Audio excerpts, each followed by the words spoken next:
story that began nearly 2 decades ago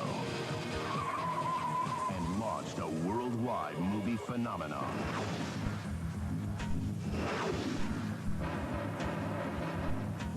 Everyone's reaction of the Terminator is pretty much the same. Sarah Connor. Arnold, as a Terminator 1, he actually was a real bad guy. The international success of the Terminator created a franchise that crushed the envelope on action and special effects. I'll be back. Then came Judgment Day. Here are 2 movies that are beloved all over the world. Get down. There's been a wonderful evolution of the Terminator. A level of special effects and stunt work that still remain to this day edge of the art. Terminator 2 Judgment Day was a global blockbuster that earned even more critical praise. The next Terminator and Terminator 2 was the marriage of CG and live action. Now the future is here, and the cybernetic organisms are back. Coming up with a major villain, I think it was natural for us to go in some other direction. Rather just an indestructible machine, it has to be a sexy, indestructible machine. Get down! Arnold has his hands full.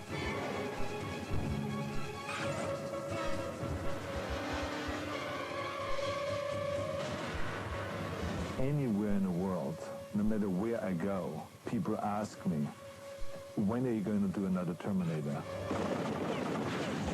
It's a Terminator movie. It's so exciting. The robots are incredible. We are using the most edge-of-the-art visual effects technology that exists. Wow, I'm a Terminator in a Terminator movie. Bigger, bolder, and more dangerous than ever. Terminator 3, blockbuster machines. I remember seeing T1 and T2 in the theater, and I so clearly remember the experience of particularly seeing T2. I remember the theater I saw it in and how I felt as I was watching it.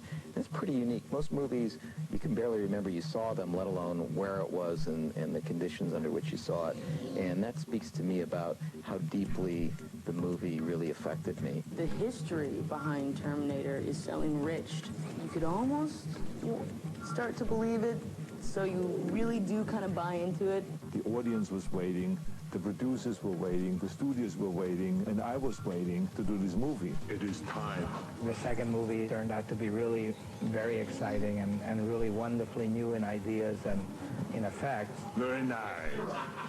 I think today for us to be able to match that or improve that, I think is a difficult assignment, and you need total dedication for years in order to bring something like that about. I'm just like the average moviegoer. When I go out to see a movie on Saturday night, I want to see the movie that has the good story. I want to get caught up in some tale that will transport me away for 2 hours. And that's what I felt was great about the first 2 Terminator movies, and that's what we tried to do in this movie as well. Where's John Connor? I'd seen the second movie as a kid many times, and it definitely made an impression on me. The story and all of the actors in the movie, the special effects, of course, and just all of the elements to that movie they're still very strong in my mind. Like I'm penetrating the screen, this story that I've been raised with is suddenly now a real part of my life, and I'm contributing to the shaping of it. Get down! The worldwide audience embraced this character. They just love the Terminator. You're right. What's terrific about Arnold is he has celebrated the success and the appeal of that character with the same enthusiasm that the audience has. It is a great honor and a great pleasure to be involved in a movie project or in a franchise that has such a universal appeal. The story itself, I think, can be understood no matter what the nation is and no matter what the cultural background is or where they are, what continent it is. Everyone understands the fear of machines taking over, the rise of the machines. Oh, God. She's coming. The first Terminator was a milestone in motion picture history. Here we are 19 years later, and we're working on Terminator 3. Every time you bring that character back, you have to show it in a more spectacular way. What makes Stan Winston win all those Academy Awards is because he's a genius. He has this mad vision. We have advanced our robotic technology in this studio beyond literally any robotic technology in the world, beyond NASA. We had to create the TX. This is the baddest robot of all time, and it's female. TX is designed for extreme combat, driven by a plasma reactor and equipped with onboard weapons. Its arsenal includes nanotechnological transjectors. Meaning? It can control other machines. My model is a much more advanced model than he is, so she does certain things that he can't do.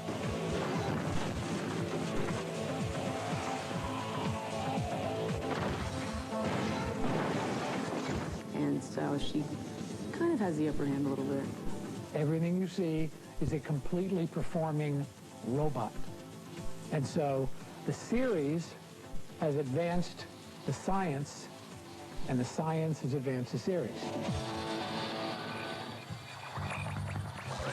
That first night when Arnold came to work, and it was his first night of shooting in the picture, and he came out of his trailer in the Terminator wardrobe with the sunglasses, you know, with the big shotgun, and he walks onto the set to do his first scene. I just turned to everybody and I said, now we're making a Terminator movie.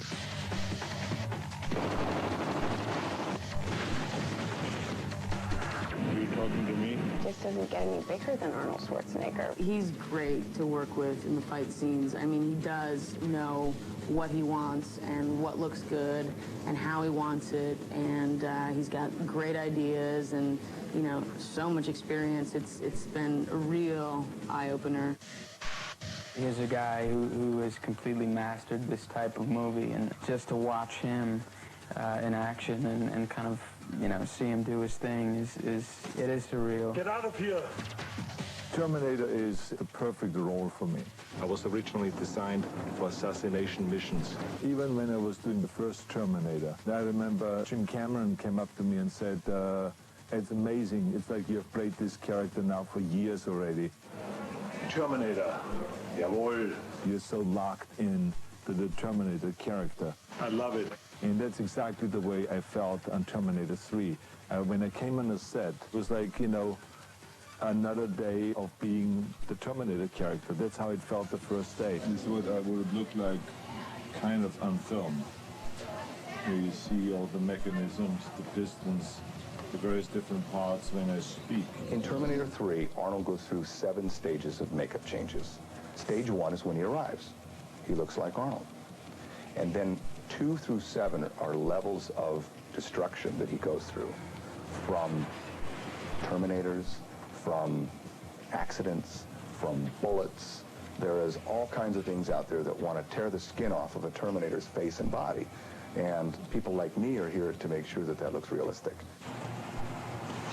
Catherine Brewster, have you sustained injury? Drop dead! I'm unable to comply. Stage 2 is showing a little bit of the chrome underneath, the endoskeleton skull that he has, and some of the facial damage that's gone on. And when he gets to stage 4 and 5, he gets this horrible burn.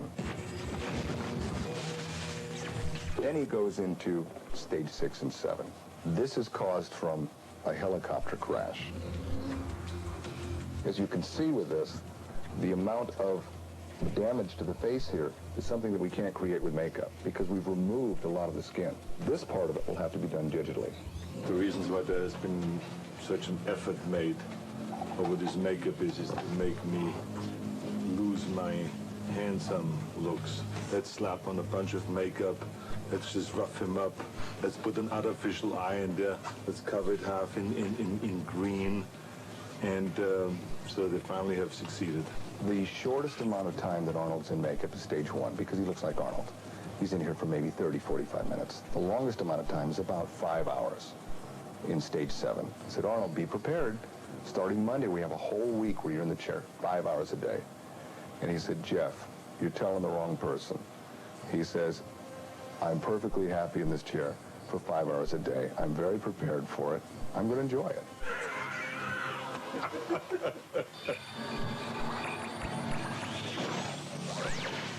The end of the world is today, 3 hours from now. Terminator has come back to find John Connor and to protect him from the female Terminator, the TX, who's come back to assassinate him.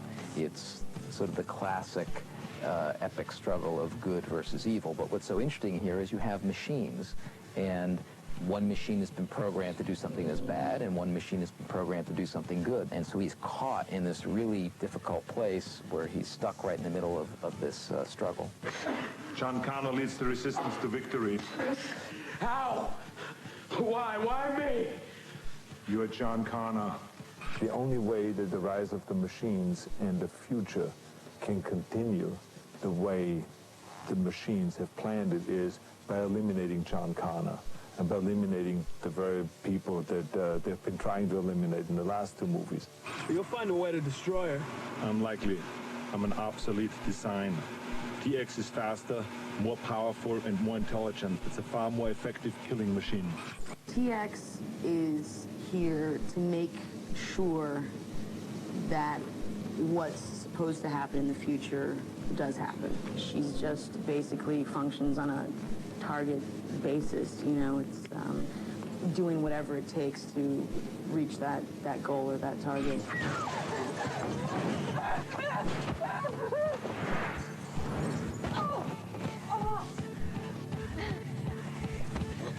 John Connor was here.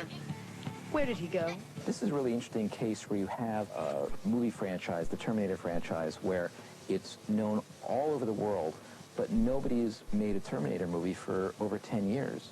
And you have characters that, when we last saw them, John Connor was a young teenager. Now he's a young adult. And that creates a lot of interesting opportunities for me as a filmmaker to tell a story that explores the same universe that we all love, but with characters that are now in a different place in their lives, so there's a new, interesting chapter to tell in the story. We stopped Judgment Day. I should feel safe, but I don't. It feels like he stopped Judgment Day, but at the same time, something in the back of his head is telling him not to drop his guard, and you know, he has a sort of persisting paranoia. You here to kill me?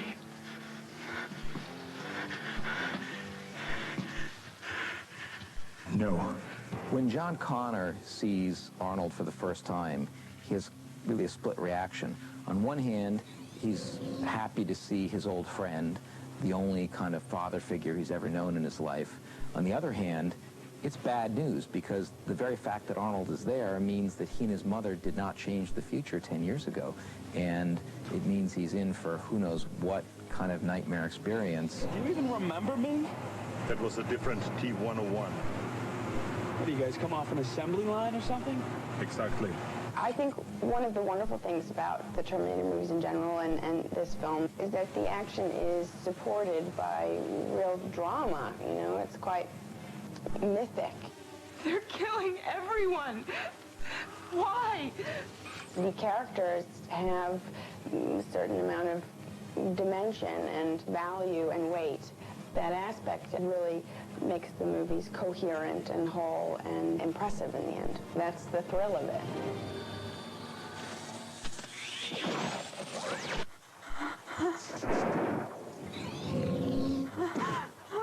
The TX is a great movie villain.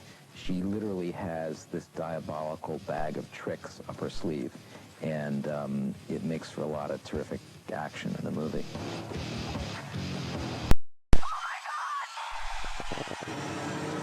We saw maybe 10,000 actresses for this part. Kristana was by far, I mean, by a huge distance, the best. Her movements were perfect. She was very flexible, and she understood martial arts, and at the same time, she was making her moves. She kept her face totally straight without showing any effort. which was key to the character. The great thing about TX is that, unlike the past Terminators, she's a female, so she can use her femininity and certain attributes to achieve her goals in other ways that the past Terminators haven't. So that's kind of a fun thing to play with. Lady, have you any idea how fast you were going? Let me see your license and registration. I like your gun. Nick Stoll is perfect for that character. I think that he did an incredible job. When I started this movie, I knew that I had to approach it in my own way, the character. You know, and it's 10 years later, and he's grown up, and he's changed quite a bit. You said that you'd let me go. I lied. Claire Danes was a feisty little girl, and at the same time a terrific actress. So it was really fun working with her. My reason for doing this film were fairly specific. You know, I was really affected by the previous Terminator films, and I am a real fan of Jonathan Mostow's work, so I knew I'd be in safe hands with him. It took me about a month to finally sort of accept and believe that I was making an action movie. You know, I'd think, gosh, you know, I'm so, like, winded all the time. I think people are fascinated and love robots and love machines and love the whole technology of what we are able to create. But because we can create things now that are smarter than we are, and because we can create things that are stronger than us, and all of those much more sophisticated than us, I think that is at the same time very scary for people. Isn't this what's happening in our life today? I mean, aren't we stuck in case our computer doesn't work or the electricity goes out? We're all depending today more and more on machines. And this just takes it to the logical conclusion that if we entrust them to do everything, which we're starting to do more and more today, what happens if they turn on us? The whole cell network's down. Skynet is assuming control over global communications in preparation for its attack.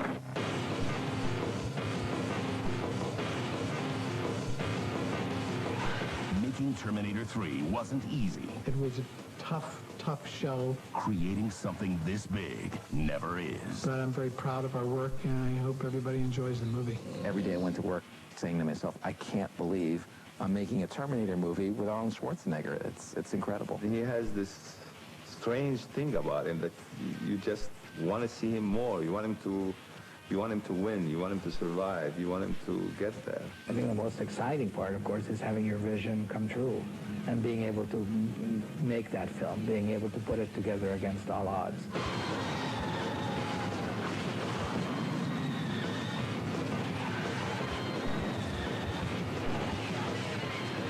The machines are coming. It is amazing. The world is changing. Totally surreal. It's really wild. The time is now. People love to not only be entertained, but they like to be frightened at the same time. Because it's all a creation by human beings, the computers become self-aware and basically take over the world. And that's what Terminator 3 is all about.